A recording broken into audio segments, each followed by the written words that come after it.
New, huh? You don't belong here. I'm here to serve, sir. Not me, you're not. Get me someone better looking. Tell your new girl to move faster, I don't like waiting. Sophie, clear table 3. I'll assign someone else here. Bring Lucas and Sophie to the private room. Now, she's my daughter, and I won't let anyone hurt her.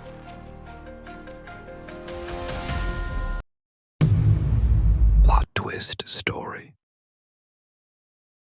At first glance, everything at La Maison Royale screamed perfection: golden chandeliers, crystal glasses, and whispered conversations of the elite. But behind the polished walls of this luxurious restaurant, power games were quietly unfolding. One arrogant customer thought he could humiliate anyone he pleased. What he didn't know: the waitress he chose to insult wasn't just another face in the crowd, she carried a secret that would flip the entire restaurant upside down. Before we dive in, tell us, where are you tuning in from? And if you love stories packed with drama and unexpected twists, don't forget to subscribe to Plot Twist Story for your daily story fix. La Maison Royale shimmered with an ambition that reached the very chandeliered ceilings, its golden light casting halos over the heads of the city's elite. Every inch of the restaurant screamed opulence, from the intricate designs etched into the crystal glasses to the polished silver cutlery that gleamed like trophies of unearned privilege. Victor Hayes, the restaurant manager, walked its marble floors with a practiced grace, channeling confidence with each step as if the entire establishment were his kingdom, and he, its sovereign ruler.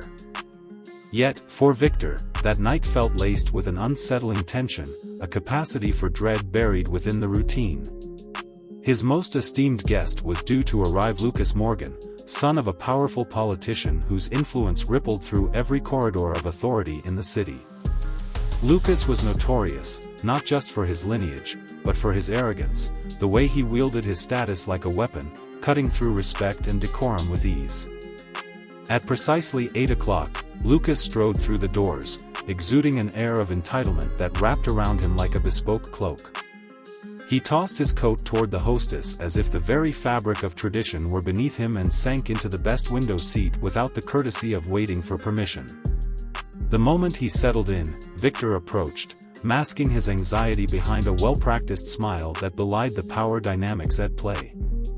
"Your usual, Mr. Morgan?" Victor inquired, bowing slightly as he had done 100 times before. Lucas's lips curled in a smug smirk.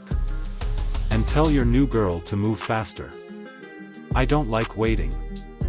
Victor followed his gaze to the new waitress, Sophie Lancaster, who was meticulously setting glasses at the nearby table, a portrait of both elegance and invisibility. With soft brown hair and eyes cast downward, she moved with care, almost delicately, as if afraid of shattering the fine glassware before her. Victor realized for the first time the disparity in her appearance compared to the glitzy surroundings of La Maison Royale. She seemed out of place, like a pearl in a sea of diamonds. Lucas scoffed, the disdain palpable in his voice. "You sure you're not recruiting from the streets now, Hayes?" The laughter that erupted from Lucas and his accompanying patrons felt like daggers. Victor steeled his jaw, forcing a laugh in response. "I'll handle her, sir." Moments later, Sophie approached Lucas's table, her small, polite smile carrying an earnestness that seemed almost naive in the face of his arrogance. "Good evening, sir. May I take your order?" As Lucas's eyes roved over her, they held no warmth, only a cold appraisal, like viewing a painting that lacked any value. "New, huh? You don't belong here." Sophie froze. The humiliation attempted to claw its way out, but she fought it back with every ounce of professionalism she had. "I'm here to serve, sir." Lucas leaned back, a serpent of superiority coiling around him. "Not me, you're not. Get me someone better looking." The air around them crackled with tension, conversations pausing like a ship caught in still waters. A few wealthy patrons smirked, their expressions devoid of empathy. One woman elbowed her companion, whispering loud enough for Sophie to hear, "Poor girl's about to learn her place." Victor felt the tightness in his chest compress further. It was a pressure he had grown accustomed to, the feeling of allowing cruelty to flourish under his watch, all in the name of survival. "Sophie, clear table 3, he commanded, ignoring the flicker of defiance in her eyes. "I'll assign someone else here." With a bobbing throat, she nodded and walked away, her bearing a quiet show of resilience. Yet that flicker, Victor had seen it. It churned in his mind, a ghostly reminder of what was happening under his well-polished exterior. Across the dimly lit room, a man dressed in a dark suit, Edward Lancaster, watched from the shadows, his presence unnoticed by the crowd. He sipped his wine slowly, a keen observer, his sharp eyes taking in every display of wealth and power with cold calculation. Lucas, emboldened by his social context, grinned, satisfaction spilling over. "That's more like it." Victor felt the intoxicating rush that came with serving wealth and influence. Yet beneath that rush, something twisted in his gut, a sense that all was not right. As the hours flowed by, Sophie worked diligently, her determination propelling her forward despite the insults that echoed from Lucas's table. With each passing moment, he grew louder, more brash, reveling in the thrill of wielding power over a girl he deemed inferior. Victor watched, his heart heavy with a vague sense of guilt that he had become too complacent in his role. And then, the unforeseen happened, his phone buzzed sharply against the granite of his marble countertop. He glanced down and saw a single, blunt message, sending a chill through his spine. "Bring Lucas and Sophie to the private room. Now." Victor blinked, the name hitting him like a thunderbolt.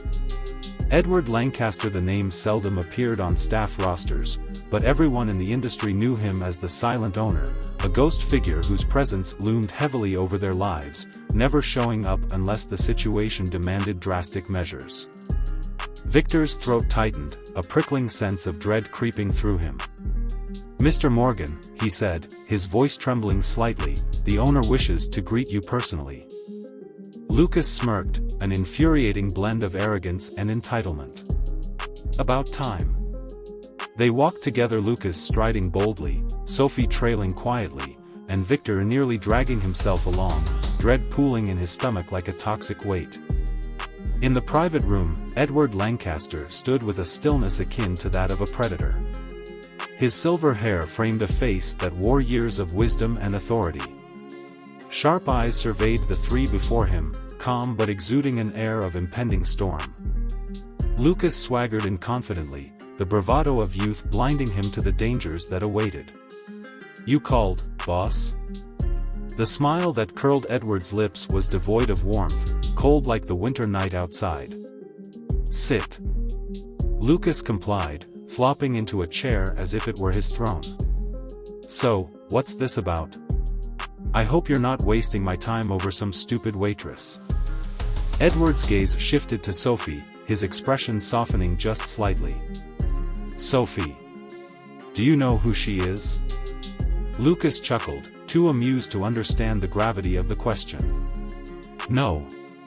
Nor do I care." Edward's voice grew quieter, almost soothing, yet it sent a shiver down Victor's spine. "She's my daughter." A thunderous silence fell over the room. The weight of the revelation crashed over them, heavy and undeniable. Victor gasped audibly, the realization settling like a stone in his gut. "Sir, I didn't dash." Edward's hand shot up. "No. You didn't care. That's worse." Lucas's face blanched, the color draining as the implications settled over him like a shroud. "Look, I didn't know dash." Edward fixed him with a glare that could melt steel. "Exactly. You never asked. You saw a girl. You judged. You humiliated her because you could." The air trembled with unspoken truths as Lucas shrank under the weight of Edward's scrutiny. Edward turned to Victor, his voice low and laden with disappointment. "And you, the man I trusted to run this place. You didn't just allow it. You enforced it." Shame washed over Victor, a wave of regret that made him feel smaller than he had ever felt before. Sir.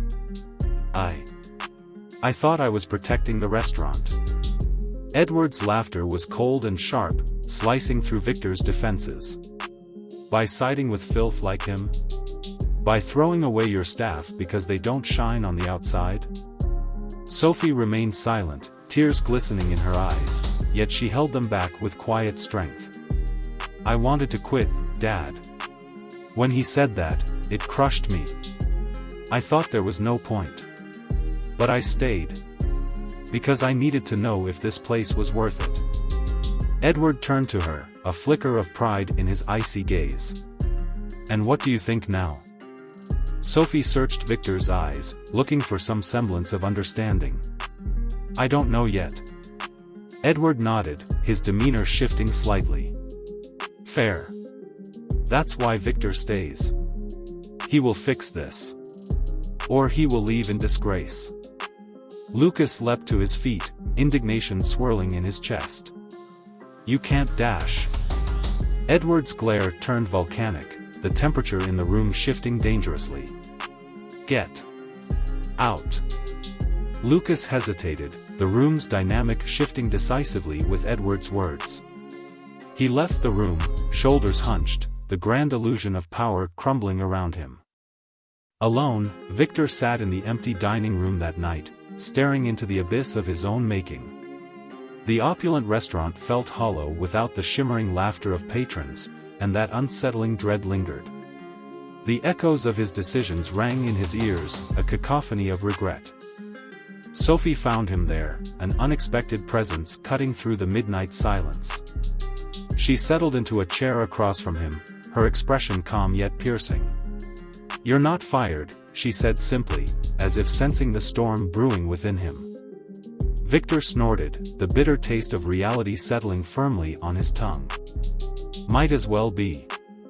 She met his gaze with unwavering resolve. Do you know why I stayed? He shook his head, unable to voice the myriad of questions swirling in his mind. Because places like this, they matter. They can break people or build them. I wanted to see which one this was.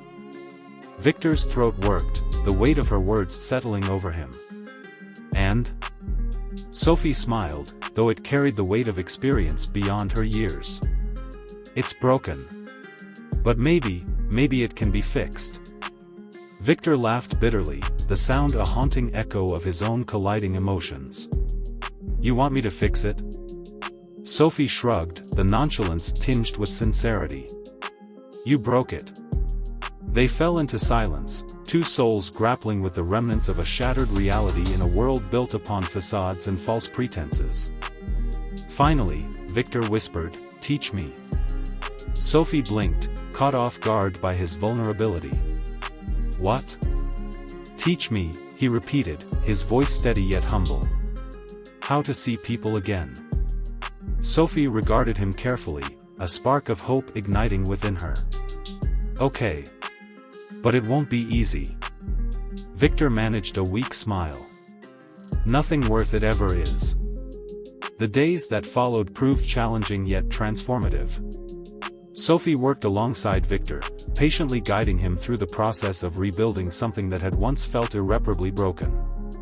Each day held lessons about humility, about embracing every individual, every story, behind the pristine facades of wealth. Sophie began standing tall, no longer a shadow eclipsed by bravado.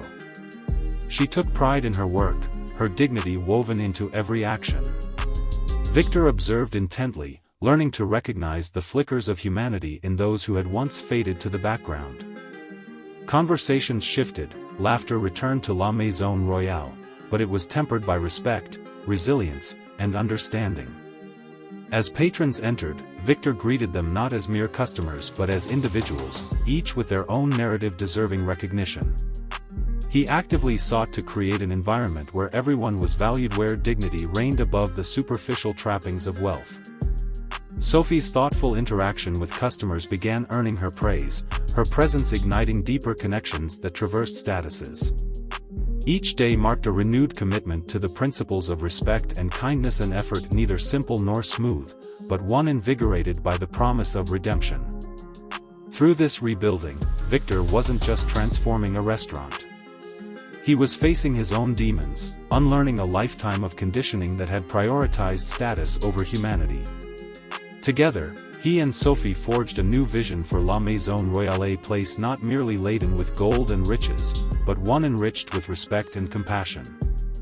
From afar, Edward Lancaster watched quietly, an approving smile gracing his features as he observed the changes unfolding in the restaurant he owned. Each glance toward the door unveiled not just a transformation of the establishment, but a reintegration of values, a reclamation of what it meant to serve. Respect, Edward mused, almost to himself as he watched the vibrant energy of new interactions, the shared laughter, the genuine exchanges between staff and patrons. That's what we sell here. Everything else is decoration. As he stepped through the door, the mood in the room shifted and anticipation crackled amidst the guests. All eyes turned as Edward walked in, but this time, he wasn't just the owner, he was a father, ready to embrace the newfound unity woven into the very fabric of La Maison Royale. Victor caught a glimpse of Edward and felt an involuntary chill down his spine. But this time, it was different. Instead of fear, there was hope and understanding that perhaps, in these moments of vulnerability, they were all connected in their humanity. And as the chandelier shimmered above, casting golden halos over the heads of both the elite and the overlooked, it finally felt like everyone could find their place in this kingdom. The night glimmered with promise, the air rich with the possibilities that respect and understanding could yield, a true home for them all.